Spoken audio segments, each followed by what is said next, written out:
이 야르크 판터는 테무 제품만 사용해 완성했습니다. 어떻게 도색이 되는지 궁금하지 않으신가요? 지금 바로 도색을 시작하겠습니다. 첫 장면에 보셨듯이 이번 영상은 테무깡으로 잘 알려진 테무 제품 리뷰 영상입니다. 그런데 제품만 보여주는 뻔한 리뷰는 하고 싶지 않아 이번 영상에서는 오로지 테무 제품만 사용해 모형을 도색하고 완성하기까지의 과정을 영상 속에 모두 담았습니다. 어떤 테무 제품이 괜찮은지 함께 보시죠. 평소에는 20만원 가까이 하는 에어브러쉬를 주로 사용하는데 이번 서페이서 작업에는 테무에서 4만원대에 판매하는 에어브러쉬를 사용했습니다. 물론 세부적인 완성도에서는 차이가 있지만 분사 성능만큼은 기대 이상이었습니다.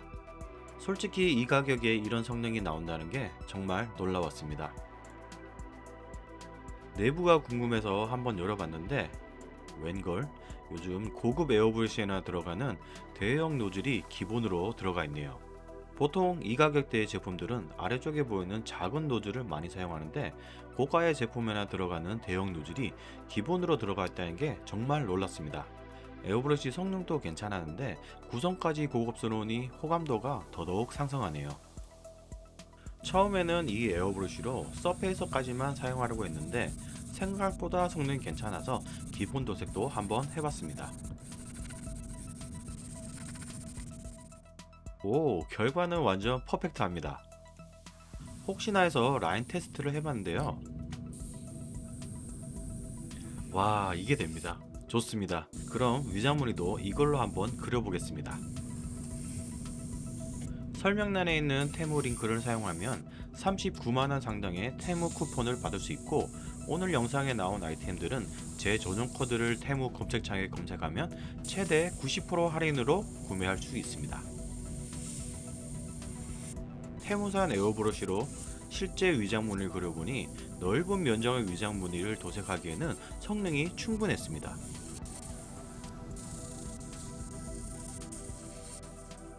(4만원대) 에어브러쉬로 여기까지 표현할 수 있다는 게 믿어지시나요? 이제는 가격만 보고 성능을 판단하면 안되겠네요. 그럼 이번에는 더 작은 위장을 표현하기 위해 7만원대 에어브러쉬를 사용해 보겠습니다. 기본은 0.25가 장착되어 있고 0.35와 0.5로 교체해서 사용할 수 있는 구성입니다.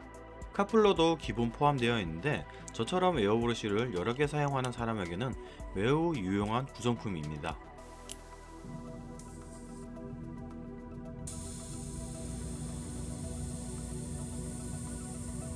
와, 이게 되네요. 더 이상 설명이 필요 없겠죠? 결과가 다 말해주고 있습니다. 이 정도 라인이 나온다면 대부분의 위장무늬는 충분히 그릴 수 있습니다. 게다가 0.35와 0.5로 교체할 수 있어 작업에 맞게 하나의 에어브러쉬로 3가지 구경을 사용할 수 있다는 점이 가장 큰 장점입니다.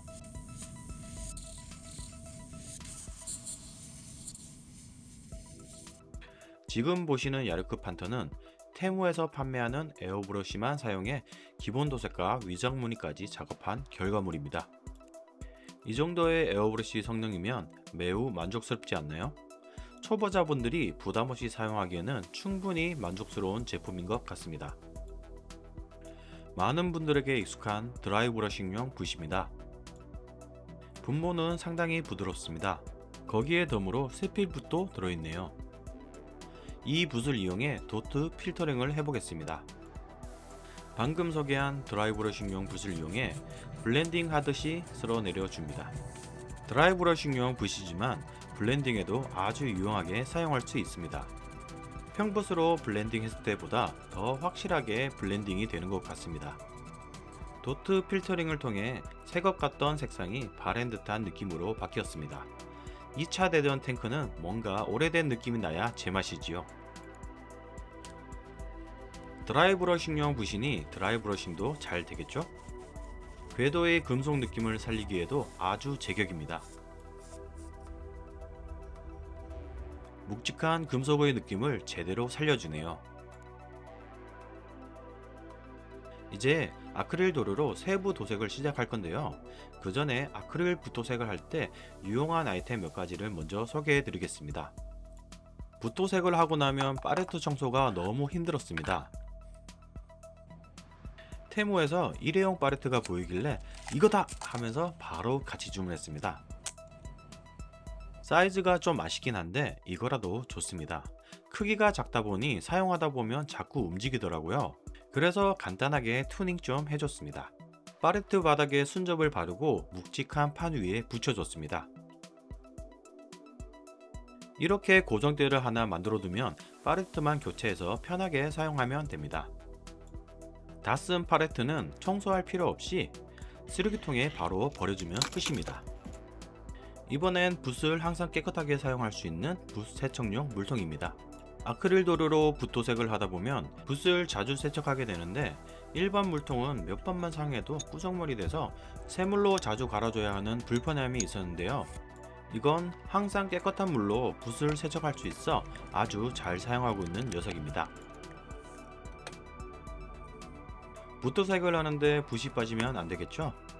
일단 좋아 보여서 구입하긴 했는데 받아보니 분리 결합형이네요. 제가 왜 이걸 골랐는지 모르겠습니다.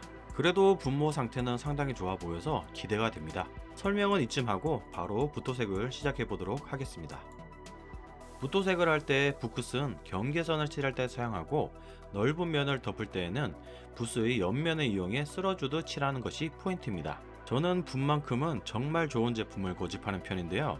고급 붓 한 자루 가격으로 7개 세트를 이 정도 퀄리티로 구매할 수 있다면 충분히 만족할 만한 퀄리티인 것 같습니다. 앞서 말씀드렸지만 붓은 중간중간 자주 세척해 주셔야 합니다. 그게 붓을 좋은 컨디션으로 오래 사용하는 비결입니다.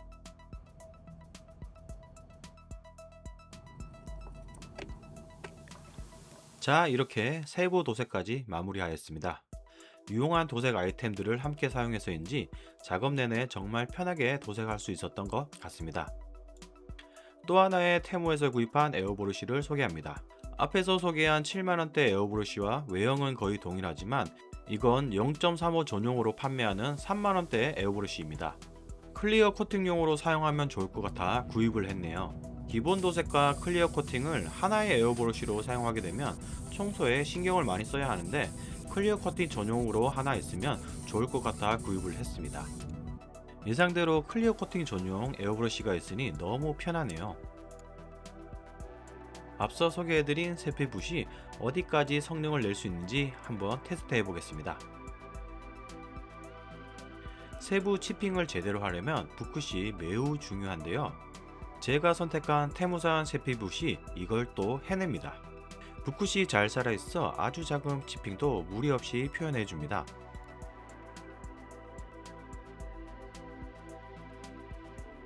이번엔 같이 들어있는 좀 더 큰 세필붓을 사용해 보겠습니다. 세밀한 핀포인트 워싱을 하기 위해서는 붓도 상당히 중요합니다. 붓끝이 섬세하게 잘 살아있어 핀포인트 워싱에도 안성맞춤이네요. 핀포인트 워싱이란 필요한 부분에만 집중적으로 워싱하는 기법으로 일반적인 워싱처럼 전체적으로 어두워지거나 칙칙해지는 것을 방지해줍니다. 기본 도색만 올렸을 때는 이랬던 야르크 판터가 치핑과 워싱을 하고 나니 이렇게 묵직하게 변했습니다. 워싱 전 흐리멍텅했던 디테일이 워싱 후 아주 또렷하게 잘 살아나네요. 치핑도 아주 리얼하게 표현이 됐습니다. 녹물 자국 표현에도 테무산 세필붓을 계속 사용해 보겠습니다. 유화물감 블렌딩에도 아주 탁월한 성능을 발휘하는 것 같습니다. 붓을 사랑하는 저는 또 다른 붓도 테무에서 구입해 봤습니다. 무려 콜린스키 붓이라는데 믿어도 되는지는 모르겠습니다. 좀 사이즈가 큰 붓이라 세밀한 붓질은 힘들겠지만 이렇게 블렌딩 할 때는 큰 붓이 오히려 더 효과가 좋습니다.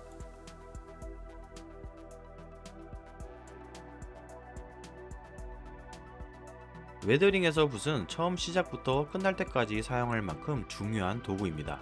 그래서 저는 붓만큼은 정말 까다로운 편인데 이 정도면 시청자분들께 자신있게 추천드릴 수 있을 만큼 퀄리티가 뛰어난 것 같습니다.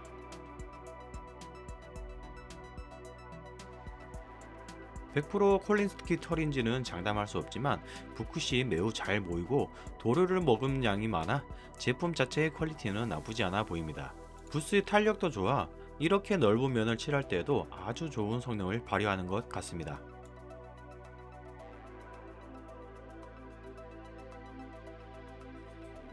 이번엔 좀 더 고급져 보이는 드라이브리싱용 붓입니다. 저는 이걸로 유화 블렌딩을 해봤습니다. 녹 표현이나 먼지 표현을 할 때 부드러운 그라데이션을 표현하기에 딱 좋은 것 같더라고요. 평붓이나 색필붓으로 표현하기 힘든 부드러운 그라데이션을 표현할 수 있습니다. 녹물이 흘러내린 자국을 표현할 때도 참 좋은 것 같습니다.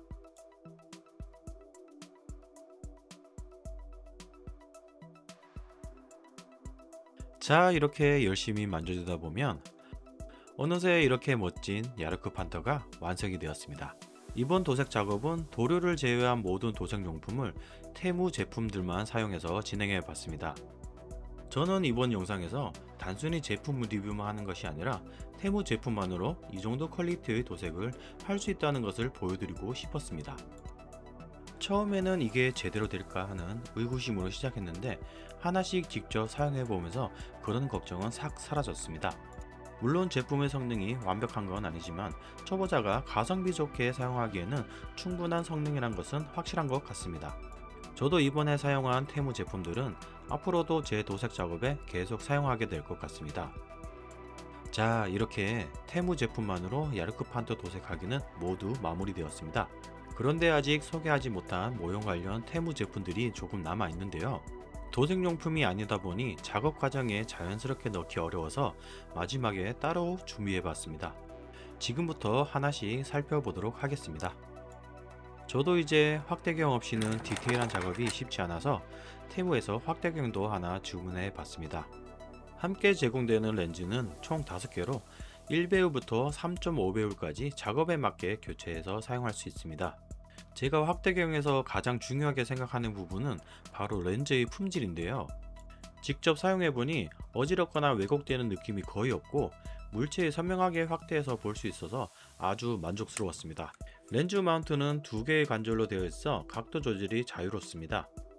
또한 렌즈를 앞뒤로 위치 조절을 할 수 있어서 너무 좋은 것 같습니다.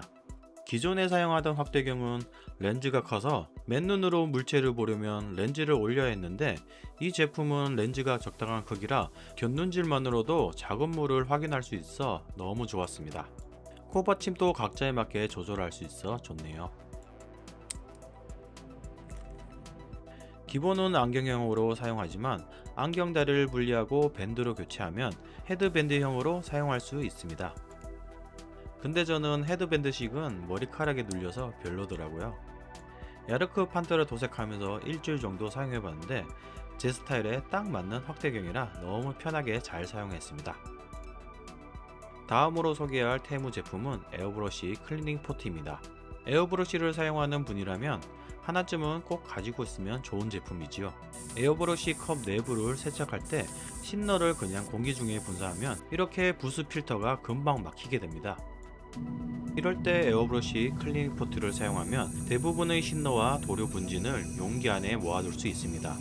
덕분에 외부로는 이렇게 소량의 증기만 배출하게 됩니다. 이렇게 사용하다 보면 부스 필터가 분진 때문에 막히는 일도 줄어들고 세척하면서 나온 오염된 신너도 용기 안에 모아둘 수 있습니다. 증기가 배출되는 통로 안에는 필터가 들어있어 한 번 더 걸러주게 됩니다. 여분의 필터도 추가로 들어있어 완전 좋습니다. 에어브러쉬를 사용하는 중간에는 간이 거치대로도 활용할 수 있습니다. 압력 조절기가 달린 에어브러쉬는 거치대를 분리해서 사용하면 더욱 편리합니다. 노즐이 닿는 부분은 부드러운 고무 재질이라 에어브러쉬에 흠집이 생길 걱정도 없습니다. 에어브러쉬 청소용 도구도 함께 들어있어 유용하게 사용할 수 있을 것 같습니다. 그 중에서도 요놈이 아주 쓸모있어 보이는데요. 가끔 노즐 안쪽이 막혀 애를 먹을 때가 있는데 그럴 때 하나쯤 가지고 있으면 정말 유용합니다. 이건 20년 짬밥의 모델러가 알려드리는 소소한 팁입니다. 프라판을 원하는 각도로 정확하게 맞춰 붙일 수 있는 각도 지그입니다. 30도, 45도, 60도, 90도의 각도 지그가 들어있어 자작으로 이것저것 만들 때 정말 유용하게 사용할 수 있습니다. 자주 사용하는 1mm와 0.5mm 프라판에 맞게 사용할 수 있습니다. 사용법은 간단합니다. 각도에 맞게 지그를 준비하시고 프라판을 홈에 끼워준 뒤 접착하면 끝입니다. 접착제가 굳을 때까지 기다려준 뒤 지그에서 빼내주면 끝입니다. 여러 각도의 지그가 들어있어 필요한 각도에 맞춰 정확하게 작업할 수 있으니 저처럼 자작을 많이 하신 분이라면 하나쯤 구비해 두셔도 좋을 것 같습니다. 이건 디오라마 베이스 만들 때 유용할 것 같아 구입한 텍스처 롤러입니다. 6가지 형태의 롤러가 포함되어 있어 필요에 따라 선택해 사용하면 좋을 것 같습니다. 사용법은 매우 간단합니다. 점토나 퍼티 위에 롤러를 굴려주기만 하면 끝입니다. 저는 테스트로 시바툴에 롤러를 굴려봤습니다. 정확한 확인을 위해 도색 및 드라이 브러싱을 해봤는데 베이스 만들 때 매우 요긴하게 사용할 수 있을 것 같습니다. 이번 영상을 통해 테무 제품만으로 어디까지 작업이 가능한지 직접 확인해 봤는데요. 아쉬운 부분은 있었지만 가격을 생각하면 전체적으로 충분히 만족스러운 제품들이었습니다. 특히 몇몇 제품은 앞으로도 제 작업에 계속 사용할 만큼 괜찮은 성능을 보여줬습니다. 가성비 좋은 모형 관련 용품을 찾고 계신 분이라면 테무에서 구입해 보셔도 좋을 것 같다고 생각합니다. 제가 사용한 테무 제품들은 더보기란에 넣어두었으니 마음에 드는 제품이 있으면 저렴하게 구입해 보시기 바랍니다. 오늘 영상도 재밌게 보셨다면 구독, 좋아요, 하이퍼까지 부탁드리겠습니다. 그럼 저는 다음 영상에서 다시 찾아뵙겠습니다. 시청해 주셔서 감사합니다.